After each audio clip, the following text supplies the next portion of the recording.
My friend Tyler Kiwala is back for a wide-ranging conversation about the dawning of the Age of Aquarius and so much more. Take a break and give this episode a listen. Welcome to Evolving Humans, the podcast for awakening souls. I'm your host, Julia Marie. Settle in and get ready for another spirited conversation.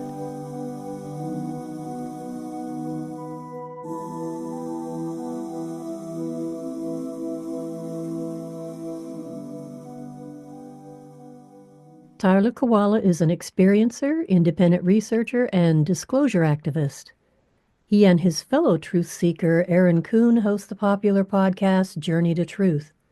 Their mission is to shine the light on all the dark corners by exploring eye-opening and sometimes mind-blowing topics in an effort to awaken the sleeping mass consciousness. I'm grateful he's agreed to spend some time with us today to share his perspective on the current spiritual events as they unfold. I want to thank you, Tyler, for making time to do this, and welcome back to Evolving Humans. Thanks for having me back. I'm excited to see what we get into today. I have a curiosity about all of these things that we're going to be talking about today, but I wanted to get an input from somebody who I know dives deep in most of these areas. So you're going to be educating me and everybody else listening today. So let's just start with the Age of Aquarius that we're officially in now that Pluto entered the sign of Aquarius earlier this year. Now, that marked the beginning of a cycle that lasts for about a generation. And my perspective is it's going to be a time of massive change as we transition from one way of being to another.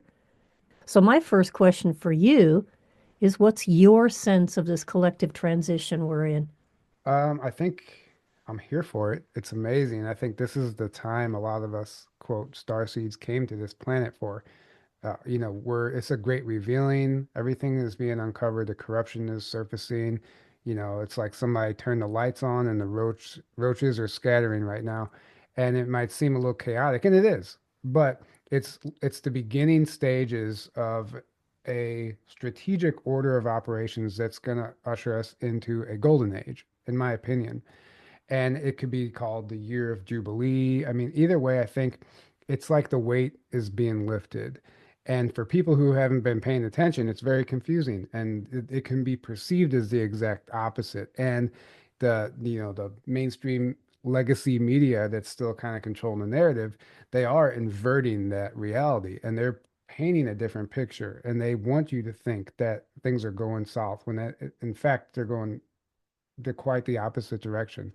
And if you know where to look, if you know how to read between the times or read between the timelines, as I like to say, you can really see what's happening. And it's amazing. It's scary to understand and realize the amount of corruption, the level, the depth at which things have been inverted. And it's just, we have very dark players that have been pulling the strings for quite some time, and that's all being dealt with. And I think it's a beautiful time. But I think, the age of Aquarius, I think, like you said, it's a cycle. A lot of people say, I don't understand all the cycles. I've heard like it's the end of a 26,000 year cycle and we're like starting a new one. And then that means we're going to have another 26,000 years of peace or whatever before. I don't understand all that. But either way, like all signs point to yes. Like this is the time to be here. This is the time to be alive. And it's beautiful if you know what you're looking at. So, you mentioned very quickly, you talked about timelines. Tell me more about this timeline. Yeah. So this is something I've been getting into, and actually, I think the collective is starting to grasp, and it really deals with quantum physics and quantum mechanics, and I only bring that as a reference because it's a science that people can get behind that explains otherwise a woo topic. So in quantum mechanics, you have the many worlds interpretation, which is also known as superposition, where it's basically the existence of an object, particle, or world in more than one location simultaneously. And then they have something that they call the collapse of a wave function, or it's going from superposition to single position. And that's basically shifting from a reality with infinite possibilities and probabilities down to a singular reality created by the observer. So our thoughts create our own reality. The observer creates their reality, but that doesn't mean that on the other side of that, like the double slit experiment in quantum physics, on the other side of those double slits, on the other side of that double slit is an infinite amount of possibilities, but we can only observe one possibility because of our limited five senses. We're narrowed down to such a finite spectrum that we can't perceive everything, all the other dimensions and timelines that are existing simultaneously. Like physics, mainstream physics tells us that two objects can't exist in the same place at once. But I would argue that's not true because everything's frequency. And if something is in a higher or lower frequency in another dimension, just shifted out of phase, like you can be in this occupying the same exact place. And I mean, that's how a lot of these like advanced beings and stuff, they can travel to stars and they don't need any sort of advanced propulsion because they're dealing with a sort of a quantum entanglement where they match the frequency or not just a specific frequency, but a culmination of frequencies that make up the entire reality in that specific coordinate, right? Once you match those frequencies, you automatically become that and you can go there almost like you just manifest into thin air in that reality. So you can walk through a wall, you can we hear about these ET abductions. People are just brought through the ceiling. I mean, it's like old hat technology for them, right? But it's something that we're like starting to understand, and we this is how we also can shift different realities and different timelines. And this is something that there's technology out there that can actually monitor these timelines. We can go way down that rabbit hole, but our government is well aware of different dimensions and like so if our thoughts create a reality like there's a whole I guess you could call it a theory that for every decision you make and don't make, like if there's a version of you that makes that decision and a version of you that, made the opposite decision, and it goes and carries out that timeline until it loses energy and fizzles out. It's only going to last as long as the wave does before it just crashes, and that's because there's no more energy driving that decision. So we have all these infinite timelines and infinite realities playing out all at once, and it's kind of hard to wrap your head around, but we can literally like it's basically it's the best way to describe it is I would say the people that watch the mainstream media are literally living in an alternate reality than the people who aren't. So you can be standing next to one of those people on the sidewalk and you can be in the same plane of existence, but you can each be living in a different timeline because your beliefs are creating your own reality and that's what you're going to manifest. And those beliefs and those agendas and those narratives are placed into your conscious awareness so that you subconsciously create it for them so they don't have to do it for you. You're the one creating a dystopian future or you're the one creating a golden age. It just depends on what you believe in. And we have to remember that. So whenever you're navigating your day, whenever you're trying to, just walking through your day, you can literally make decisions all day long that either you're choosing the lower timeline or the higher timeline. It can be based on what you eat for breakfast. If it's something that you shouldn't be eating, you're effectively choosing a lower timeline. Even though it's subtle, it can create a ripple effect that leads to another bad decision, and you just become unhealthier and unhealthier. Or you can choose the high vibe breakfast, which is going to make you feel better. Then you might want to go out in nature. Then you might want to meditate. Then you might connect with some angels or star beings or spirit guides. And it could like, you can be on this higher timeline that day. But even after that's over, if you decide to do something that isn't going to serve you after that, you can just shift right back into that lower timeline. So it's like this walking this tightrope every day and how you want to live your life is how you create your reality. So it's really interesting. There's multiple timelines playing out all at once, and then you could say there's primary timelines, like that with like a consensus reality that enough of the collective believes something's real, so they create that, and that's very real. That's a very real thing. So then you could, there's infinite personal timelines. Then there's, I would say, like two primary timelines that are created by the collective, and I would say there's one solidified timeline where any number of things can happen, but the outcome is inevitable. And I think that outcome is the ascension. So I think that's kind of where we're at. And I don't know if you want to expand on it anymore or if I even answered that properly, but You're telling me that I have the power to choose my own destiny by the little choices I make every minute of every day. I would, yes. Yeah. And obviously, there's so many components and factors that we can't account for. And there's distractions, and life happens, and things we get pulled certain directions, and maybe there's a lesson in that situation for our soul, right? Maybe on some higher level we chose that. This can be it's an endless discussion, but in simplest terms, yes. Like you can create your reality, but sometimes you're here to do something, and if you're not in alignment with that, you're going to be pulled, or there might be something that happens that pulls you into something that might seemingly be negative. But once you get through that, and if you learn the lesson, you're going to look back and understand that really in that moment, the dark was serving the light. And you should be grateful for that because it made you into the person that you are, and then you learn that lesson, and it might even be a lesson that you're learning for your ancestors. You're healing, like doing some ancestral healing at that point. So we have to understand that we're here for a various number of reasons, and it's just all, I guess it's specific to the individual at that point. But in a nutshell, yeah, we can create our own reality by the choices we make all day long. We all still have to participate in the game in some capacity in the matrix. You could be an ascended master walking on Earth, but you still got to pay your electric bill. Like you're still participate. You know what I mean? Like you still have to play the game. You still have to be human, and there's a reason for that, and you're experiencing that. So instead of trying to escape this reality, embrace it and understand this is why you came here. You came here for the human experience. A lot of people are trying to escape because, understandably, they're bombarding us with poisons and on all fronts. I mean, we can get into that. It's an entirely different conversation, but they're making it quite miserable for the human to even exist at this point. And that's all by design. That's what we're here to reverse, and that's what we're doing, and that's what the golden age is. So, yeah, I mean, the consensus reality thing is very real, but we have to understand now is we're not in the consensus reality that we all were born into. I would Mm-hmm. say decades ago, we can, that time frame is debatable, that at some point we were planetary, more of a collective consciousness. But as the awakening occurs, people are understanding that it's a multi-dimensional reality and we're living in a multiverse. So their beliefs begin to change, and those belief systems were basically handed to them. They were never their beliefs to begin with.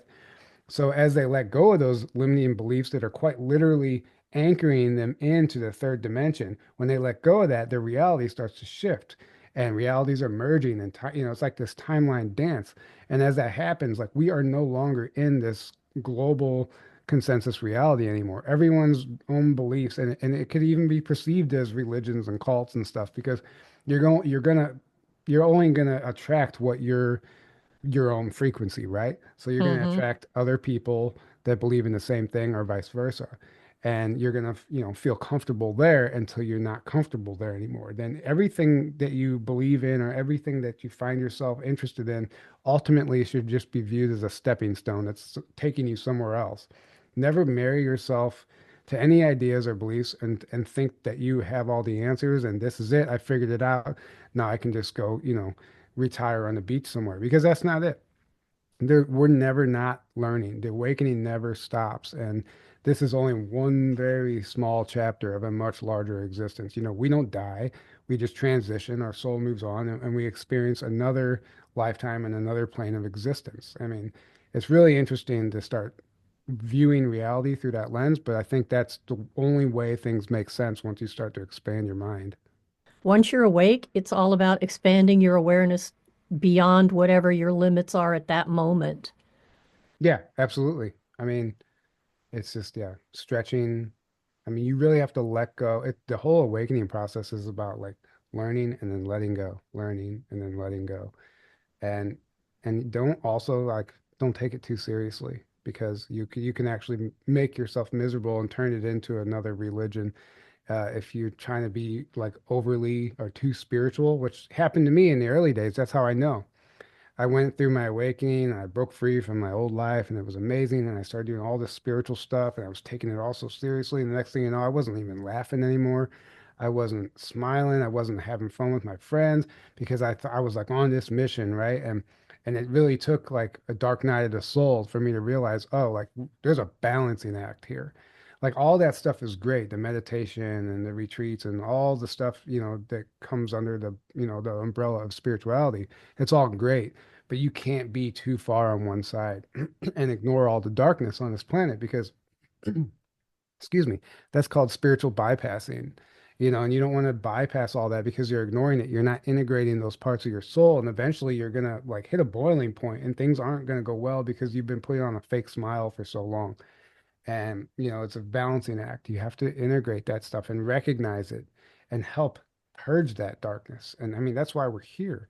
And that's where true happiness comes from. Whenever you're just authentic and you're not running from anything and you're just being a true version of yourself instead of, I just unfortunately had to back out of a wedding that I was in. It's 3 months away, and it was a very hard thing to do because my soul was screaming at me. It was literally all my old friends from my past, from that timeline.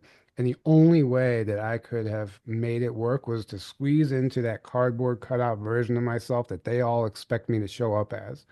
And I would have had to put on that mask for a week in Cancun for this wedding. And maybe, sure, yeah, I could have fun or whatever. But it was not serving my higher purpose. It was not serving, so it would not have been a self-serving thing. In fact, I kept getting the impression that it actually might have like delayed my whole process. And so it was a very hard thing, and I had to let them down, and it was kind of heartbreaking because I waited a little too long. But these are the things we deal with as we're awakening, right? And I just had to make that choice and not be the yes man, and not just say yes and people please. I had to say yes to myself or even no in this point, in this case. And but I feel better about it. And I know I don't have that diversion, that fork in the road now. I know I can just stay where I want to be this year. Well, it really sounds to me like you were just given a pop quiz from the universe. And I call them pop quizzes because we make a decision. This is how I would like things to be, or I don't want any more of that. And then the next thing the universe does is send us an opportunity to say yes to the thing we said we didn't want any more of. And Yeah. then it's up to us to be mindful of where are we, is Hmm. that in alignment with who I am now? Right. Yeah, Yeah, it's like that saying God will send you what you ask for, and then he'll send you a distraction to see if you screw it up. See if it's what you exactly. really want. Yeah, And I firmly believe in that. And this would be a perfect example of choosing a lower timeline consciously by going on that trip and yeah. intermingling with people that I know are not a frequency match. And it would have been very uncomfortable for me. And they're great people. I'm not trying to put myself on a pedestal. It's just not where I'm at anymore. Yeah, no, I get it, and hopefully someday they will too, and good for you for making the right choice for you at this moment in time. Speaking of things that are changing, I recently read that there's been another massive bump up in the Schumann resonance, which basically is a harmonic bridge between Earth and higher states of awareness. And many people think that Schumann resonance might accelerate the spiritual ascension process by attuning the mind to higher states of consciousness. So, what are your thoughts on this recent spike, and how do you believe it might be contributing to what people are experiencing right now? Well, there's a few things that come to mind. First of all, I just like 2 days ago, I heard someone because the Schumann resonance posts are all over the internet right now. And I heard someone refer to the 7.83 hertz as the frequency of death. Like that's the frequency of death. That's what's been keeping us locked into this lower third dimension. So, if we use our model of the solar system that we've been handed in school, and how we're moving through the galaxy, right? There's a whole theory that we are moving into a part of the galaxy that is literally vibrating at a higher frequency. And because of that, Mother Earth is like a dog, shaking off fleas right now. It's just getting rid of everything that's not frequency specific to where it's going. And so as we move into that area of the galaxy, of the universe, the planet, the resonant frequency that the planet resonates at is going to change inevitably. And I think that it's been this fluctuation, this like ebb and flow as we move into those frequencies, right? So I think that's what people are experiencing. I think there are ascension symptoms, what they call them, that we have. It has physical effects on us, and even energetic, and sometimes we just can't. We feel like there's a weight on us, and we can't move. Sometimes we feel so light we're going to float off the planet. And it's just because our body is trying to adjust to those frequencies, and our vessel, our physical vessel, is very limiting to what our soul actually wants to do. So I think that's part of it. Can you mention a few of the symptoms so people can know what to look for? I would just say subtle things. I would also, well, before I go into that, I would say be careful not to play the victim to the ascension as well. A lot of people write everything off as an ascension symptom, but really it's something like it might be a true physical ailment that they have that their body's like screaming at them, like, no, this needs to be addressed. Look into this. So you can't just write it off as, oh, I'm having this pain, so it's an ascension symptom, right? We always look into anything that's going on with you. But I would say like the easiest examples are you can't sleep. You're just wired at night. Or you just find yourself you're exhausted, like you're just fatigued and like you just want to take naps all day, like the opposite. And you have to honor that. Like it could literally be you're just trying to adjust to these frequencies and you don't know what's happening out there with this human resonance. And we have these whiteouts and these blackouts and all this stuff. And there's things happening in energetic frequencies and wavelengths that we just can't perceive, but it's affecting us. It could be something as simple as a headache, or it could be something that is, irritable as a skin condition. I mean, I don't know. It's just you never know, but so don't write it off as an ascension symptom. I can't even say that ascension symptom always, but I would say just pay attention because sometimes if it doesn't make sense, if it's like this unfounded thing and then it goes away, that's probably what it was. Your body is just adjusting to the new frequency. Well, that's our time for today. If you need clarity about a current life situation, are in need of energy healing, or want to reconnect with your loved ones living on the other side of life, please go to juliamarie.us and click the Book Now button on the homepage to schedule some time with me. And now, here's a quote for you to ponder as you go about your day. On a spiritual journey, we all have the same destination. A.R. Rahman.